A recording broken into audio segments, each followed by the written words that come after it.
જો તમારા ઘરમાં આ 5 વસ્તુ ક્યાંય પડી હોય તો તેને અત્યારે જ હટાવી દેજો, બાકી ઘરમાં પ્રગતિ ક્યારેય નહીં થઈ શકે અને ઘરમાં કોઈને કોઈ મુસીબત આવતી જ રહેશે. જો ઘરમાં પૈસા આવતા હોય પણ ટકતા ન હોય, સુખ આવે પણ શાંતિ ન રહેતી હોય, તો સમજી લો કે ક્યાંક ને ક્યાંક નકારાત્મક ઉર્જા તમારું ભાગ્ય રોકી રહી છે. મિત્રો, આપણા ઘરની દરેક વસ્તુ માત્ર વસ્તુ નથી હોતી, એ પોતાની એક ઉર્જા લઈને આવે છે. કેટલીક વસ્તુઓ ઘરનું વાતાવરણ પવિત્ર અને સકારાત્મક બનાવે છે, જ્યારે કેટલીક વસ્તુઓ અજાણતા જ ગરીબી, તણાવ અને દુર્ભાગ્યને આમંત્રણ આપે છે. વાસ્તુશાસ્ત્ર અનુસાર ઘરમાં રહેલી કેટલીક નાની ભૂલો પણ માણસની પ્રગતિ અટકાવી શકે છે. મહેનત ઘણી કરો છતાં પૈસા હાથમાં ના ટકે, ઘરમાં ઝઘડા વધે, મન હંમેશા બેચેન રહે, તો હવે સમય આવી ગયો છે સાવધાન થવાનો. આજે અમે તમને એવી 5 વસ્તુ વિશે જણાવવાના છીએ, જેને તરત જ ઘરમાંથી દૂર કરશો તો ઘરમાં સુખ, શાંતિ અને સમૃદ્ધિનો પ્રવેશ થવા લાગશે. તો દોસ્તો, ઘણીવાર લોકો વાસ્તુશાસ્ત્રને માત્ર અંધશ્રદ્ધા સમજીને સામાન્ય ગણતા હોય છે, પરંતુ અનેક લોકોએ સાચી સમજ સાથે વાસ્તુના સરળ અને અસરકારક નિયમોને જીવનમાં અપનાવ્યા છે અને તેઓએ પોતાના જીવનમાં અદ્ભુત પરિવર્તન અનુભવ્યું છે. ઘણા પરિવારોમાં અટકેલું ધન ફરીથી આવવા લાગ્યું, ઘરમાં શાંતિનો માહોલ બન્યો અને પ્રગતિના નવા રસ્તાઓ ખોલ્યા છે. તો આ વિડીયો અંત સુધી જરૂર જોતા રહેજો, કારણ કે છેલ્લી વસ્તુ વિશે બહુ ઓછા લોકો જાણે છે, પરંતુ એ જ વસ્તુ ઘણીવાર ઘરની બરબાદીનું મોટું કારણ બની જાય છે. તો ચાલો તમારા બધાનો કિંમતી સમય બગાડ્યા વગર વિડીયોની શરૂઆત કરીએ. સૌ પ્રથમ વાત કરીએ ભગવાનની મૂર્તિઓ અને ચિત્રોની. ઘણા લોકો ઘરમાં અનેક પ્રકારની દેવતાઓની મૂર્તિઓ અને તસવીરો એકઠી કરતા હોય છે, પરંતુ વાસ્તુશાસ્ત્ર અનુસાર તૂટી ગયેલી, ફાટી ગયેલી અથવા ખંડિત મૂર્તિઓ અને તસવીરો ઘરમાં રાખવી શુભ મનાતી નથી. આવી વસ્તુઓથી ઘરમાં નકારાત્મક ઉર્જા ફેલાય છે અને આર્થિક નુકસાન પણ થઈ જાય છે. જો આ મૂર્તિ અથવા ચિત્ર હોય તો તેને સન્માનપૂર્વક કોઈ પવિત્ર નદીમાં વિસર્જિત કરવું જોઈએ. ઘરને સજાવટ માટે દેવતાઓના અનેક ચિત્રો લગાવવાની પણ મનાઈ કરવામાં આવી છે. કેટલાક લોકો આજકાલ ભગવાનના એવા ચિત્રો રાખે છે જે પરંપરાગત નથી, જેમ કે ધૂમ્રપાન કરતા શિવજી અથવા ભયંકર સ્વરૂપવાળા ભૈરવના ચિત્રો. વાસ્તુ અનુસાર આવા ચિત્રો ઘરમાં અશાંતિ અને ભયનું વાતાવરણ ઊભું કરી શકે છે. ઘરમાં લગાવવામાં આવતી તસવીરો અને શોભાના સામાન વિશે પણ ખાસ ધ્યાન રાખવું જોઈએ. વાસ્તુ અનુસાર સાપ, ઘુવડ, ગીધ, ચામાચીડિયા, ગધેડા, સૂરકાગડા અથવા હિંસક પ્રાણીઓની તસવીરો ઘરમાં લગાવવી યોગ્ય મનાતી નથી.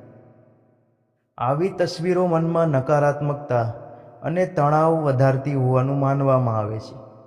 ઘણા લોકો આધુનિક દેખાવ માટે સૂકા વૃક્ષો, ઉજાડ જગ્યા, તૂટેલી પડેલા મકાનો અથવા દુઃખદ દ્રશ્યોવાળી પેઇન્ટિંગ લગાવે છે, પરંતુ વાસ્તુશાસ્ત્ર અનુસાર આવી કલાત્મક વસ્તુઓ પણ ઘરમાં ઉદાસીનતા અને નિરાશાનું વાતાવરણ લાવી શકે છે. ગિફ્ટમાં મળતી કેટલીક વસ્તુઓ વિશે પણ ખાસ માન્યતાઓ છે. કહેવાય છે કે કોઈનો રૂમાલ મફતમાં લેવો અથવા બીજાનો રૂમાલ વાપરવો સંબંધોમાં તણાવ અને મતભેદ વધારતો હોય છે. મફતમાં મળેલી માચીસ ઘરમાં ક્રોધ અને અશાંતિ લાવે છે, એવી પણ માન્યતા છે. તેવી જ રીતે મફતમાં તેલ, કાળો તલ, સોય, લોખંડ અથવા મીઠું લેવું પણ અશુભ માનવામાં આવે છે. વાસ્તુ મુજબ આ વસ્તુઓનો સંબંધ શનિ, રાહુ, કેતુ અને જીવનની ઉર્જા સાથે માનવામાં આવે છે. તેથી મફતમાં લેવાતી આર્થિક સમસ્યાઓ, કર્જ, સંબંધમાં તણાવ અને ઘરેલું મુશ્કેલીઓ વધી શકે છે. હવે વાત કરીએ પર્સ અને તિજોરીની. ઘણા લોકો જૂનો, ફાટેલો અથવા ગંદો પર્સ લાંબા સમય સુધી વાપરતા રહે છે. વાસ્તુશાસ્ત્ર અનુસાર ફાટેલો પર્સ અથવા તૂટી ગયેલી તિજોરી ધનહાનિનું કારણ બની શકે છે. પર્સમાં ધાર્મિક અને પવિત્ર વસ્તુઓ રાખવાથી સકારાત્મક ઉર્જા વધે છે, એવી માન્યતા છે. પૈસા ક્યારેય ગોઠવ્યા વગર ખિસ્સામાં કે ઘરમાં ફેલાયેલા ન રાખવા જોઈએ. આ આર્થિક અસ્થિરતાનું પ્રતીક માનવામાં આવે છે. ઘરમાં રહેલા સોફા, ટેબલ અને ખુરશીઓ પણ વાસ્તુ મુજબ મહત્વ ધરાવે છે.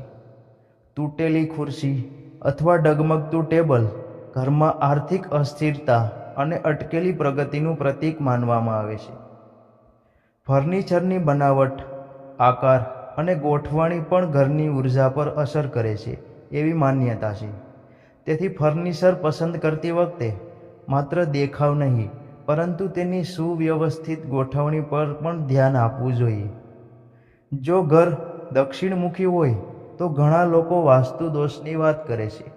એવી સ્થિતિમાં કેટલાક ઉપાયો જણાવવામાં આવે છે, જેમ કે ઘરની સામે નીમનું વૃક્ષ લગાવવું, મુખ્ય દ્વાર પર પંચમુખી હનુમાનજીનું ચિત્ર લગાવવું અથવા પંચધાતુનું પિરામિડ સ્થાપિત કરવું.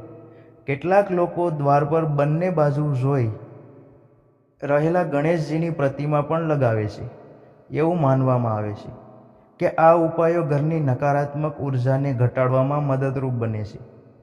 ઘરમાં શાંતિ અને સકારાત્મક જળવાઈ રહે તે માટે સમયાંતરે સુંદરકાંડ, રામાયણ અથવા અન્ય ધાર્મિક પાઠ કરાવવાની પરંપરા પણ છે. લોકો માનતા હોય છે કે આવા પાઠોથી ઘરમાં આધ્યાત્મિક વાતાવરણ બને છે અને માનસિક શાંતિ મળે છે.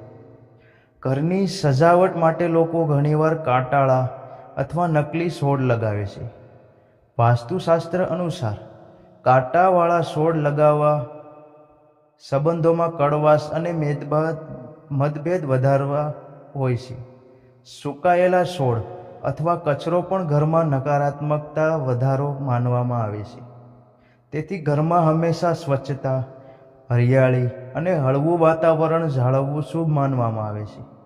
ઘરમાં રહેલી કેટલીક હાનિકારક વસ્તુઓ વિશે પણ ખાસ સાવચેતી રાખવી જોઈએ, જેમ કે દવાઓ, ટોયલેટ ક્લીનર, ફિનાઇલ, જંતુનાશક દવાઓ, મચ્છર મારવાની દવાઓ અને ઝેરી રસાયણો. આ વસ્તુઓ ગમે ત્યાં બેફામ રીતે ન રાખવી જોઈએ.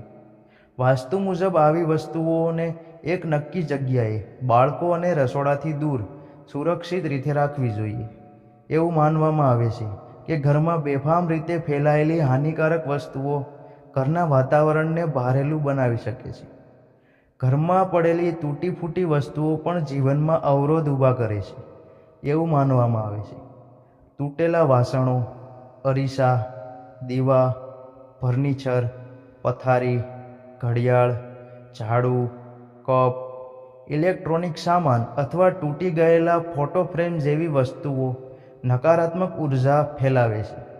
ઘણા લોકો વર્ષો સુધી આવી વસ્તુઓ ઘરે જ રાખે છે, પરંતુ વાસ્તુ મુજબ તે માનસિક તણાવ, આળસ અને આર્થિક રોકાવટનું કારણ બની શકે છે. તેથી આવી વસ્તુઓની મરામત કરાવી લેવી અથવા ઘરેથી દૂર કરી દેવી વધુ યોગ્ય માનવામાં આવે છે. પૂજા ઘરમાં રાખવામાં આવતો કળશ પણ ખૂબ જ મહત્વનો માનવામાં આવે છે. કહેવાય છે કે પૂજાનો કળશ ક્યારેય ખાલી ન રાખવો જોઈએ. કળશમાં ગંગાજળ અથવા શુદ્ધ પાણી રાખવાથી ઘરમાં સકારાત્મકતા અને શાંતિનું વાતાવરણ રહે છે એવી માન્યતા છે. કલશને બ્રહ્મા, વિષ્ણુ અને મહેશનું પ્રતીક માનવામાં આવે છે, તેથી તેની અવગણના કરવી યોગ્ય નથી મનાતી. ઘરમાં જો કોઈ ખૂણામાં નકારાત્મકતા અનુભવાતી હોય ત્યાં કપૂર રાખવાની પણ માન્યતા છે. કહેવાય છે કે 2 કપૂરની ટીકિયા રાખવાથી અને સમયાંતરે બદલતા રહેવાથી વાતાવરણ શુદ્ધ રહે છે. તે જ રીતે ઘરમાં બનેલા કરોળિયાના ઝાડા તરત દૂર કરવા જોઈએ. વાસ્તુ અનુસાર ઝાડા ઘરમાં અટવાયેલી અને અટકેલી ગયેલી ઉર્જાનું પ્રતીક માનવામાં આવે છે, જે પ્રગતિમાં અવરોધ લાવી શકે છે.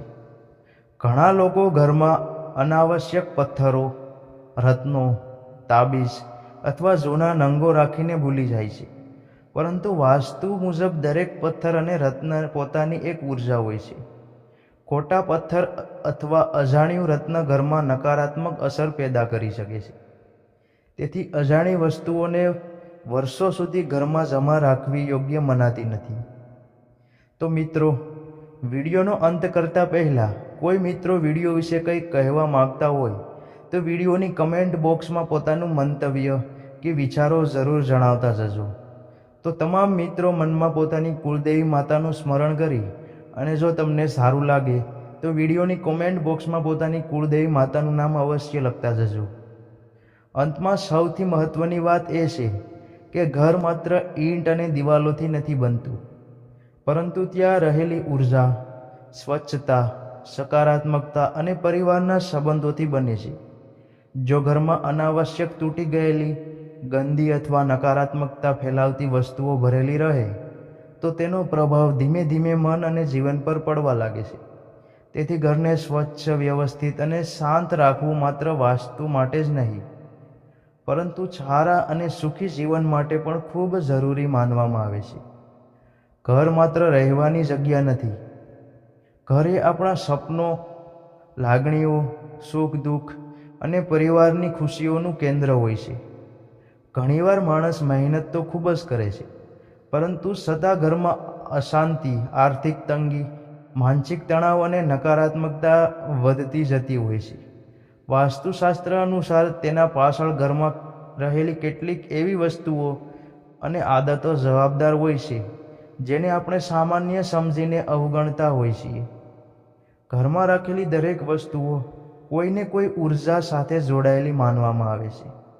કેટલીક વસ્તુઓ સકારાત્મકતા, શાંતિ અને સમૃદ્ધિ લાવે છે, જ્યારે કેટલીક વસ્તુઓ ધીમે ધીમે ઘરની સુખ શાંતિને અસર પહોંચાડે છે. આજે આપણે એવી જ કેટલીક મહત્વપૂર્ણ વાતો વિશે જાણીશું જેને સમયસર સમજવી અને સુધારવી ખૂબ જ જરૂરી માનવામાં આવે છે. જો આ બાબતો પર ધ્યાન આપવામાં આવે તો ઘરમાં સુખ શાંતિ અને સકારાત્મક ઉર્જાનો અનુભવ વધુ સારી રીતે થઈ શકે છે.